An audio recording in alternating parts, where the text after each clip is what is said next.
On reprend la main parce que nos téléspectateurs souhaitent qu'on note Brice Samba, le gardien. Non, non, tout. Il a pas été 2,8. C'est sa note moyenne. Voilà. C'est soit très mauvais, soit mauvais.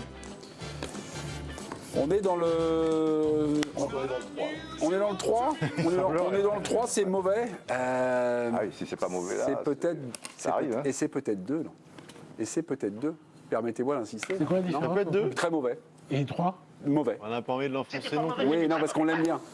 Oui, non, parce que le gars est sympa. Sur le premier, sur le troisième, sa responsabilité est très clairement engagée. Après, sur les autres. Le troisième, c'est lequel? Il est aussi. Parce que Martinelli. Le troisième, c'est Saka, repousse sur Saka. Il repousse sur Saka. Sur Saka. Sur Saka. Ouais. Ah bah oui. Ah oui, on peut pas dire que. Ah, si on tombe hier sur Donnarumma, on tombe sur. Exactement. On tombe. C'est moins net quand même que Donnarumma, mais enfin, c'est quand même pas terrible. Ça fait 2-3 matchs contre le PSV également. Le but qu'il prend. On a le sentiment aussi. Ouais, on a le sentiment qu'il peut être un peu plus rapide sur ses jambes dans l'exécution. Moi, j'ai trouvé que les gens ont été impitoyables. Parce que le problème de la frappe. Quoi? Non, mais arrête le pro-paralysé, machin. Le problème de la frappe, c'est qu'elle est sur lui. Et il va à terre sur lui. Si elle est un peu à 50 cm, pour la mettre sur le côté, ça me paraît plus simple. Là, déjà, il sauve ce qu'il peut. Quand elle est sur toi, sauf si tu es Jérôme Alonso, tu la sors du pied. Non, Jérôme nous a dit. Jérôme, il la sort du pied. Non, Jérôme, hier. Oui, il fait une manchette. Je parle sous votre contrôle. Hier, Jérôme Alonso disait que cette frappe-là, il y avait un rebond, mais elle n'était pas vicieuse. Il aurait dû mieux faire. Il avait la possibilité. Sur lui. Oui, mais il y avait vraiment la possibilité de la sortir. Il disait qu'il n'avait pas choisi. Non, mais pour la sortir, il faut que tu aies un peu d'envergure. Si tu as ça. Non mais et Jérôme a dit sur ça, il n'a pas choisi. Il n'a pas choisi. Non, mais c'est exactement pour revenir sur Samba, parce que vous m'excuserez, mais c'était hier. Merci de nous dire c'est terminé. Tu as une capacité. Non. Ce qui s'est passé avant, on s'en fout. Non, pas du tout. Ok, le monde de demain, le monde d'aujourd'hui. La vie va très vite. Dominique, regardez, c'est pour vous. Olivier, non mais juste sur Samba. Non mais sur Samba, en plus, ce que je trouve hier soir, c'est qu'il y a. Alors bien sûr, les faits vont me donner raison, mais aucun moment il ne sécurise son équipe. On ne l'a pas vu faire une intervention cohérente et intéressante. C'est pour ça, il est passé complètement à travers. Ça donne. Et puis moi, j'ai même. Les Beatles, c'est terminé. Il y a même déjà son depuis jeu au pied n'était pas parfait. Didier. Beatles, on est en 2023. C'était hier. Écoutez, il y a Olivier qui nous recadre gentiment le rire en disant on va vous souvenir vos trucs, c'est bien, mais non, mais voilà. Bon, sur Samba, la note c'est 3. Bon, voilà.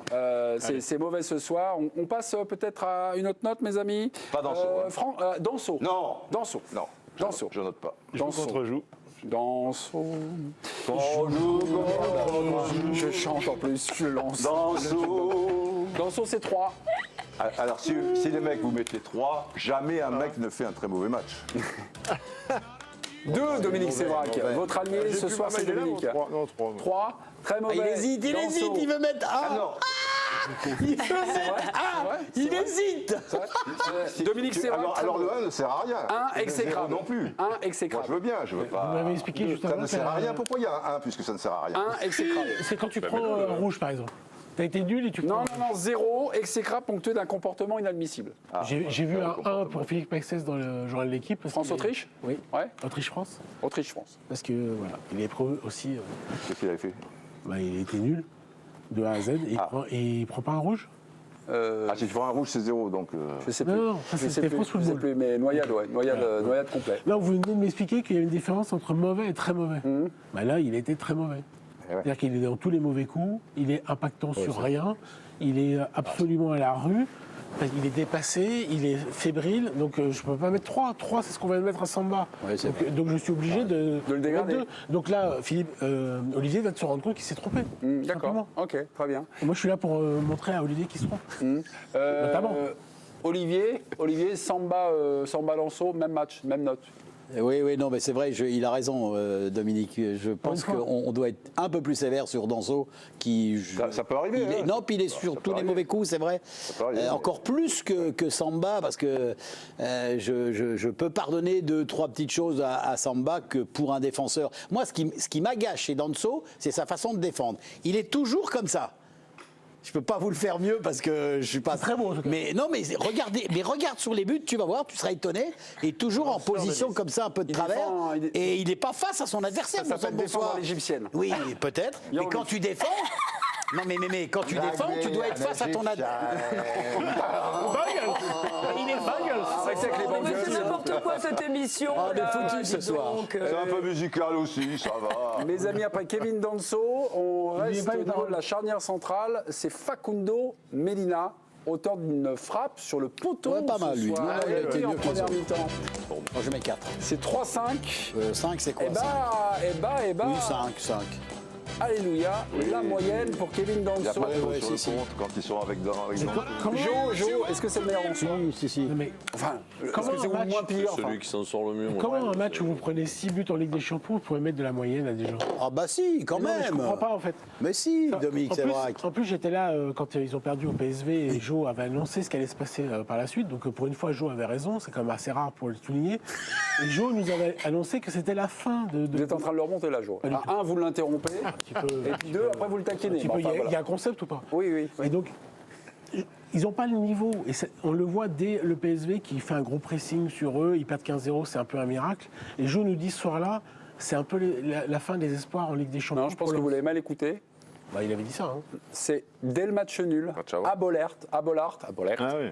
Dès le match nul à Bollaert, le 1 partout, Jo, vous aviez une Il est encore intuition, plus visionnaire. une mauvaise C'est le intuition en match aller, disant c'est le match ce soir c'est un match nul, Mais c'est une mais je sens contre-performance. quelque chose qui est une dynamique, quelque chose comme ça. Parce que je sais pas, c'est un ressenti. Après, par rapport aussi au match aller contre Eindhoven, tu sentais que si tu gagnais là, t'éliminais presque les deux autres. Et là, tu les laisses en vie. Donc après, tu sais très bien que tu vas jouer là-bas, tu vas jouer à Arsenal. Tu t'attends à ce que ça se passe pas très bien en fait. Donc c'est un peu ce qui arrive. Ils vont jouer la finale pour la Ligue Europa contre Séville. Moi, c'est 5 points. Tout le monde était enchanté. C'est vrai que c'était un bon départ par rapport à cette 3 matchs invaincus. Il y avait l'histoire invaincu, 3 matchs. Après, tu avais ces 2 matchs à l'extérieur et tu finis avec Séville chez toi. Donc, de regarder un peu plus loin, moi, je me disais que ça allait être compliqué de pouvoir passer et de finir même 3e. Donc, mais en fait, moi, j'espère au moins qu'ils aillent en Ligue Europa parce que je pense que pour cette équipe-là, je pense que ils apprendront un peu plus. Parce que là, c'était compliqué pour moi face à ce Arsenal-là, mais je pense qu'à Ligue Europa, ils peuvent sortir leur épingle du jeu. Et pour revenir ce soir, comment tu peux mettre la moyenne à un joueur sur un match comme ça? Parce que moi, je trouve que Medina, c'est vraiment un très très bon joueur. Et je trouve que ce soir, il sort. Ça, c'est dans l'absolu. Non, mais ce soir, il sort du lot. Il n'a pas pris. Il s'est pas fait. Il n'est pas dans les mauvais coups. Hormis le truc où avec Danso, Et alors vous prenez 6 buts, vous pensez qu'il n'y a pas de responsabilité collective et individuelle? Non, sinon j'en aurais mis 6, 7, Mais non, mais 5. ça ne peut pas être plus de 4. Il y a sa frappe qui. Samba et Danso. Danso à 2. Medina à 4. Oui, 4, 5. Oui, on est pas. Non, 5 c'est la moyenne. Après, si on revient même sur le concept de la qualification qui s'envole sur la double confrontation contre Eindhoven. C'était le 24 octobre, 3e journée, à partout, à Bollaert. Moi, je trouve qu'on magnifie peut-être un peu aussi la prestation de Lens à Bollaert. En quoi est-ce qu'ils auraient dû gagner à Bollaert? Quand tu regardes le match du début à la fin, il n'est pas volé le partage de points. Je ne dis pas qu'ils doivent gagner. Moi, je dis qu'ils n'ont pas mis les ingrédients pour l'emporter. Ah oui, d'accord. Ah non, mais je veux dire, pas qu'ils doivent globalement, sur l'aller et sur le retour, ça traduit quand même un peu l'écart de niveau. Et on voit encore avec le match à Séville aujourd'hui d'Eindhoven, qui est quand même mené 2-0. Alors ok, après ils sont en supériorité numérique, mais ils ont une capacité à rester dans le match, à être jusqu'au bout mentalement, rouleau compresseur, façon Peter Bosz, on lâche jamais rien, jusqu'au... c'est une sacrée équipe. Et finalement, quand on y réfléchit, moi j'ai le souvenir de la première journée de Ligue des Champions. Où, Séville, un partout. Ouais. C'est là-bas qu'ils doivent gagner, Lens. Alors évidemment, à ce moment-là, on ne sait pas ce qui va se passer contre Arsenal après.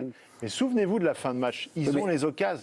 Ils ont les occasions. Mais tu t'aperçois quand même, Philippe, tu as raison, parce que tu t'aperçois quand même que finalement, Séville, c'est l'équipe la plus faible de tout ce qu'on a vu. Ouais. Des 3 autres. Ouais. Après, sur la première Il y a aucun période, problème. c'est l'après-midi. Pas plus faible que Lens. Non, mais c'est oui, mais même à la limite, quand même par rapport quand on voit l'opposition, le premier match, et il a raison, le premier match face à Séville, Lens aurait dû encore plus aller chercher quelque chose. La catastrophe. Non mais en fait, qu'est-ce qu'on peut reprocher au non mais qu'est-ce qu'on et c'est ce que tu as dit. Non mais c'est ce que tu as dit. Leur première période, elle est très belle. 2 minutes après, la première mi-temps, ils sont au-dessus de Eindhoven, Séville. Enfin, bien sûr. Mais ils n'ont pas mis, comme tu l'as dit, à juste titre, à chaque fois on leur reproche de ne pas mettre les ingrédients.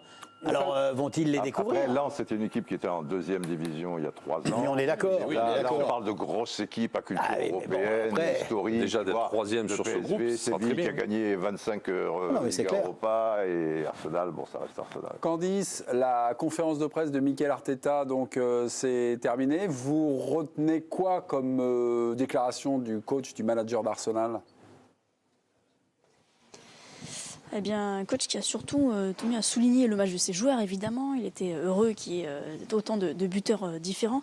Et surtout, il n'a pas parlé de revanche. La question lui a été posée. Il n'a pas parlé de revanche par rapport au match aller. Il a bien dit, nous avons appris, effectivement, après ce match aller. Et donc, derrière, eh bien, ils en ont tiré les conséquences, les Anglais, avec ce match ce soir. Alors, hasard, maladresse ou vrai chambrage. En tout cas, c'est vrai que sur plusieurs buts d'Arsenal, en première période, eh bien, les joueurs sont allés célébrer devant les supporters lensois. Bon, je pensais que c'était plutôt la maladresse et voilà, ils étaient dans l'euphorie du but, mais on sent que quand même c'est un match aller qui a marqué les esprits côté Gunners et là ils en ont tiré les leçons et on a vu bien ce que ça a donné. Ils peuvent chambrer dans le foot, on peut chambrer, pas de problème. Merci Candice. Dans quelques minutes, vous retenez quoi ce soir?